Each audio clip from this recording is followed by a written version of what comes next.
we had bought this building for, frankly, the Chabad of the Chabad Center. And partially we wanted to buy the building because Rabbi Chaim has basically been a center of the community here for Jewish students since I was in law school when I first met him. And I said to him, I was at his house for dinner, as you may recall, when I was in law school. And whenever you'd go to Rabbi Chaim's house 10 years ago, you'd walk in on a Friday night and there were students everywhere. I mean, literally everywhere, sitting on the floor, on the stairwell. And I said to him, like, what is happening here? And his answer was, this is what it's like every Friday night. His home and his family's home became a center of Jewish life in the community. And as sort of a half joke, I said, well, at some point, if I ever have any money, I was a poor student then, but if I ever have any money, I'd love to help you build a real synagogue and a real community center. And you used to be a regular? And I used to be a regular. I met my wife at one of his events. Because you didn't have family in town. No, I had no friends or family at all in town. So I moved here from Montreal, had no friends or family. Rabbi Chaim used to show up at the law school every Friday to wrap tefillin on me. And the thing that I loved most about him, and I think Ian and Jules will agree with this, is he was never judgmental. I wasn't religious. He didn't care.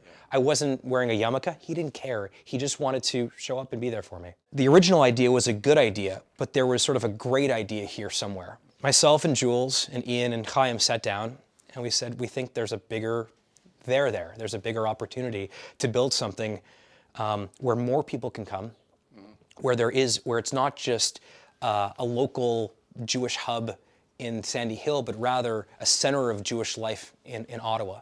During COVID, we noticed how much people need people. People need people. Some people suffer so much. I visited many students in a psychiatric ward during lockdowns. You know, people suffered so much, not having. Thank you very much. People, not being able to be with other people, and it's like a basic human need of being loved and being being with friends. You know, so and they have it here. They have it here.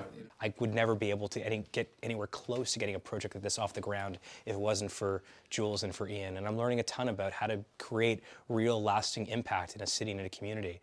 But it's all centered around Rabbi Chaim. And as he says, if you have room in your heart, you have room in your home. We're giving him a much bigger home now where he can have far more students and share more love. And I think all three of us in different ways are inspired by what Rabbi Chaim and his family have done in Ottawa. They're not from here either, but they really are the center of Jewish life in this community, and we're grateful for him. I think that anyone that's had any success whatsoever has a responsibility to give back to their community. There is a cost to living in these wonderful places. Ottawa is not, it wasn't my original home, but it is my home now. And for me, I think that whether you can give money or you can give your time, giving back, paying it forward and giving it back is an absolute must. This in particular, though, this is an opportunity that I haven't seen before, where using our time, our effort, our relationships, our money, we can have such a huge, long-lasting impact. That is really meaningful for me. Because when you have money, you can just write checks, right? And that is exactly right. Anyone can write a check. It is much more difficult to bring in different people from different backgrounds and figure out a vision for something that's going to have a huge impact.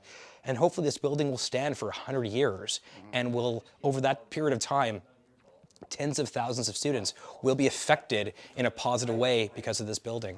That matters.